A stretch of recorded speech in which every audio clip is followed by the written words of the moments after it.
उस रास्ते पर सब लोग को चलना है। टीएन शेषन साहब जो चुनाव का मॉडल पेश किया, आज हमको आपको शक्ति प्रदान करता है। हम सब मिलके जो यहाँ बैठे हैं, सब चाहते हैं कि एक ऐसा पारदर्शी वातावरण बना दें कि ये विवाद बहुत हद तक कम जाए। लोग हिम्मत नहीं जुटा सके, फर्जीवाड़ा करने वाला लोगों को परेशान और तंग नहीं कर सके। हमारी मंशा वो है।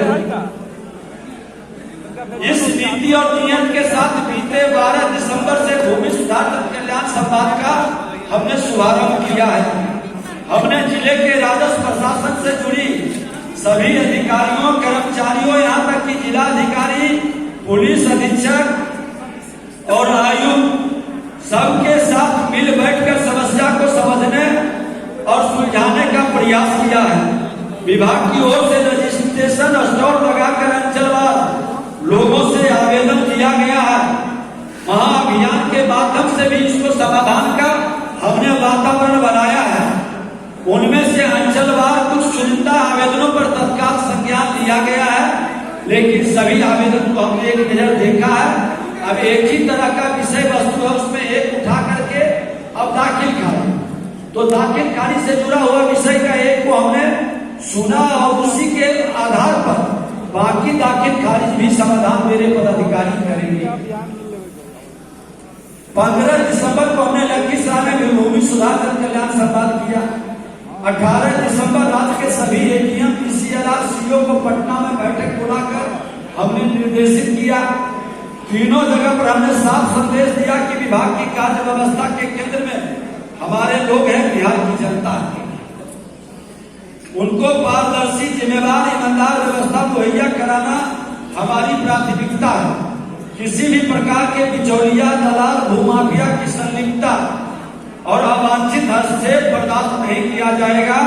ये सरकार का साफ संदेश है। आप लोगों ने सरकार को आशीर्वाद दिया है। सरकार पूरी सजगता से आपकी सेवा के लिए प्रयास कर रही है। हमने 3 समस्याओं को वरीयता दी है अभी: दाखिल खारिज, परिमार्जन, माफी, और उसके बाद अतिक्रमण और जालसाजी। तो ये हमारे नजर में है। हमने सभी अंचलाधिकारी और राजस्व कर्मचारियों को दिसंबर महीने की छुट्टी रद्द कर दी है। इसको प्राथमिकता में करने के लिए ये आपको जानकारी में रहनी चाहिए। और हम सिर्फ सजा नहीं देते हैं, अच्छे काम करने वाले को प्रोत्साहित भी करते हैं। हमारे कर्मचारी अब अपने पंचायत भवन में बैठेंगे और वहां पर दिन भर रहेंगे। उनका मॉनिटरिंग मुख्यालय से वीडियो कॉन्फ्रेंसिंग के माध्यम से सुबह, दोपहर, शाम होगा कि पंचायत भवन में वो है या नहीं है। अंचलाधिकारी भी अंचल के अंदर बैठेंगे। उनसे अंचलवार सूचन, नियम और नीति को बैनर, पोस्टर लगाकर साझा करने को भी हमने कहा है। और मैं बता दूं, जो कर्मचारी बेहतर काम करके निष्पादन कर देंगे, हमने प्रधान सचिव और सेक्रेटरी से भी आग्रह किया है कि हमको जीपीएस लगा हुआ मोटरसाइकिल भी उपलब्ध कराएंगे। सरकार मोटरसाइकिल भी देगी ताकि वो बेहतर गति से काम कर सके। हमने 9-9-6 का निर्देश जारी किया है। 9 बजे सुबह से 9 बजे शाम तक सप्ताह के 6 दिन जनता की सेवा में लोग लगे, क्योंकि घर पर भी जो समाधान करना है, जानकारी प्राप्त करनी है, पास पड़ोस से भी आप जानकारी ले सकते हैं, लेकिन न्याय में गलती न हो ये निश्चित तौर पर सब देख लें। साथ ही इनको 15 दिनों का समय दिया गया है सकारात्मक बदलाव की दिशा में प्रयास शुरू करने के लिए। लंबित मामलों का नियम संगत निपटारा सुनिश्चित करें। आगामी 14 जनवरी के बाद हम हमारे प्रधान सचिव क्षेत्रवार गहन समीक्षा भी करेंगे। हम आज आपके सामने प्रेस मीडिया के मित्रों के माध्यम से ये साफ कर देना चाहते हैं कि जो सही लोग, चाहे अधिकारी, कर्मचारी हो या आम नागरिक, किसी भी हाल में पीड़ित नहीं होने देंगे। उनके साथ सरकार खड़ी रहेगी और गलत करने वाले को किसी भी कीमत पर बख्शा नहीं जाएगा। नियम से चलने वाले को न्याय का साथ मिलेगा और समय से न्याय मिले, क्योंकि न्याय में होने वाली देरी अन्याय को बढ़ाता है, अराजकता को फैलाता है और किसी के साथ अन्याय नहीं हो, हमारा यही प्रयास है। आज इसी सोच और संकल्प के साथ आपको सुनने, आपकी समस्या को समझने के लिए आपके बीच आए हैं और ये भी बता दें कि जो भी व्यवस्था बन रही है, इस व्यवस्था में क्षेत्रीय स्तर पर पदस्थापित पदाधिकारी से विभाग की अपेक्षा है कि समय सीमा के अनुपालन के साथ परिमार्जन दाखिल खारिज के मामलों का निष्पादन करे। कोई भी दाखिल खारिज अब नहीं अटकाएंगे। सभी कर्मचारी, अंचलाधिकारी और कर्मचारियों का नाम और मोबाइल नंबर स्पष्ट अक्षरों में लिखा रहेगा।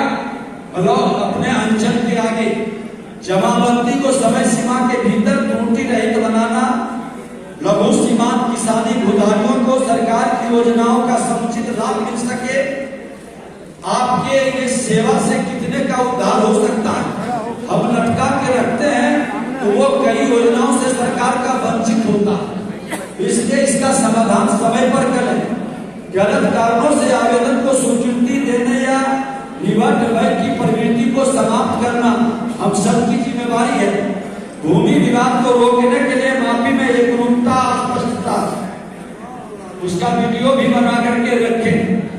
लोकहित और सरकारी भूमि के विरक्षा के लिए अतिक्रमण पर अंकुश लगाना, भूमि विवाद का पारदर्शी नियम संगत तरीके से निपटारा, फर्जी दस्तावेज के आधार पर भूमि विवाद को हवा देने वाले तत्वों से अंचल कार्यालय को मुक्त करना, राजस्व न्याय प्रणाली को पूर्णतः पारदर्शी ऑनलाइन समयबद्ध बनाना, आम लोगों से ऑफलाइन आवेदन और ऑफलाइन नकल मांग न करना, सभी अंचल कार्यालय में बैनर, पोस्टर, हेल्प डेस्क बनाकर दी जाने वाले सुविधाओं और प्रक्रियाओं की स्पष्ट जानकारी उपलब्ध कराना। हम तो चाहेंगे कि बेहतर व्यवस्था होगा जब हमारे कर्मचारी आरओ और सीओ आवेदनकर्ता को फोन करके कहें कि आपका ये कागजात की कमी है, आप आकर के जमा कर दें, हम समाधान करेंगे। वैसे लोगों को हम पुरस्कृत भी करेंगे। हम लटका के नहीं रखेंगे। अंचल कार्यालय को भूमाफिया दलालों से अवांछित हस्तक्षेप से मुक्त करना, विभाग को जन शिकायत से मुक्त, पारदर्शी, स्वच्छ बनाना। विभाग की दृष्टि और दृष्टिकोण बिल्कुल साफ है। जनता को जमीनी स्तर पर सकारात्मक सुधार महसूस होना चाहिए। अब हम आज बैठे हैं तो इसका असर भी दिखाई पड़ना चाहिए, क्योंकि आज के बाद फिर नहीं बैठेंगे। ये मन के अंदर से भाव हटा दीजिए। हो सकता है कि कमिश्नरी स्तर के जिला पर हम बीच बीच में बैठते रहेंगे। हम आपके अंचल अनुमंडल क्षेत्र का फीडबैक केवल वरीय पदाधिकारी से नहीं लेंगे। आम लोग हमारे सबसे बड़े फीडबैक देने वाले लोग हैं। विभाग की प्रतिष्ठा बढ़ाइए। आपको केवल प्रोत्साहित ही नहीं बल्कि पुरस्कृत भी किया जाएगा और विभाग को लज्जित या कलंकित